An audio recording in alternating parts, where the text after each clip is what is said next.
Miss, kailangan mo ng tulong? Taga dyan ako sa talyer sa tapat. Ano nga palang pangalan mo? Arnel. Ako nga pala si Sal. Matagal ka na ba nagtatrabaho sa talyer? Pinaparaket lang ako ng Tito BJ ko tuwing sem break. Kaso start na ng pasukan bukas. Mukhang sasakyan ko na palang last job mo sa talyer. Ready ka nang pumasok bukas? My name is Salve Uson, but you can call me Miss Uson. Miss Enriquez, you and your boyfriend make a lovely couple. Naniniwala ka bang everything happens for a reason?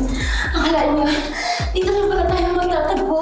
Paano kung may mga alam? Paano kung may makakita sa atin? But I want you, Arnel. Ang ina mo.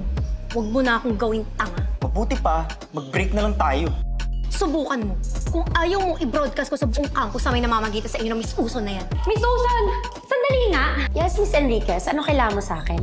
Bakit mo pinag-iinitan mo yung boyfriend ko? Bakit pa? Ganyan na lang ang pagmamahal mo kay Arnel. Ganun naman talagang pagmamahal, di ba? Hindi ka humihingi ng kapalit. Gagawin mo ba talaga ang lahat?